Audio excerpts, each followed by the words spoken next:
हम बता रहे हैं संख्याओं के प्रकार। ठीक, तो संख्याओं के प्रकार में हम बात कर रहे हैं। पहली होती है प्राकृतिक संख्या, दूसरी होती है पूर्ण संख्या, तीसरी होती है पूर्णांक, चौथी होती है परिमेय संख्याएं, पांचवे होते हैं भेद, फिर अपरिमेय संख्याएं, सम संख्याएं, विषम संख्याएं, भाज्य संख्याएं और अभाज्य संख्या। ठीक, तो हम पहली संख्या की बात कर रहे हैं प्राकृतिक संख्या या प्राप्त संख्या, जिनको हम नेचुरल नंबर भी कहते हैं। ठीक, तो नेचुरल नंबर क्या होते हैं? जब आप कोई भी चीज लेन देन करते हैं तो आप किसी दुकान पर जाते हैं तो क्या बोलते हैं? 1 किलो शक्कर दे दीजिए, 2 किलो शक्कर दे दीजिए। तो जिन संख्याओं का उपयोग हम लेन देन में करते हैं, ठीक, डेली लाइफ में यूज करते हैं, वो संख्या कहलाती है हमारी प्राकृतिक संख्या। जैसे 1, 2, 3 ऐसी संख्या। ठीक है, अनंत। अब पूर्ण संख्या है मतलब होल नंबर। ठीक है, होल नंबर मतलब जिन संख्याओं में जीरो भी सम्मिलित हो जाता है।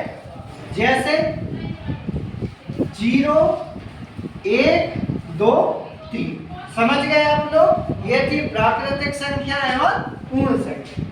तीसरी संख्या की हम बात कर रहे हैं पूर्णांक। पूर्णांक के इंटीजर्स नंबर कहलाते हैं जो संख्याएं जीरो भी शामिल हो, धनात्मक भी शामिल हो और ऋणात्मक भी शामिल। जैसे हम बात करें तो नंबर 9 की ऋणात्मक भी और जीरो भी और धनात्मक। ठीक है, अब हम आपसे बात कर रहे हैं सम संख्याएं।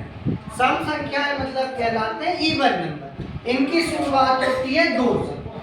2 से मतलब 2, 4, 6। ये संख्याएं जो है ये कैसी संख्याएं कहलाती है? सम संख्या, जिनमें 2 का भाग चला जाता है। अपन ऐसे समझे, जिनमें 2 का भाग चला जाए वो सम संख्याएं कहलाती है। जिनमें 2 का भाग नहीं जाता वे कैसी संख्याएं कहलाती है? विषम संख्या।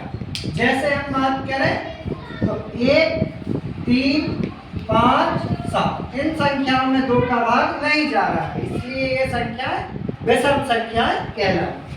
अगली संख्या है हमारी भाज्य संख्या। भाज्य संख्या मतलब कंपोजिट नंबर। ठीक, भाज्य संख्याएं मतलब ऐसी संख्या जिसमें किसी दूसरी संख्या का भाग चला जाए। जैसे हम यदि आपसे बात करें तो अपन कह सकते हैं 4, 6, 9। अब आपका प्रश्न होगा कि 9 कैसे? तो भाज्य संख्याएं भी 2 प्रकार की होती है, एक समभाज्य और एक विषम भाज्य। ठीक, हमने आपको ये इसके 2 प्रकार बताए। कौन कौन से 2 प्रकार बताए हैं? एक सम और एक विषम। दोनों भाज्य संख्या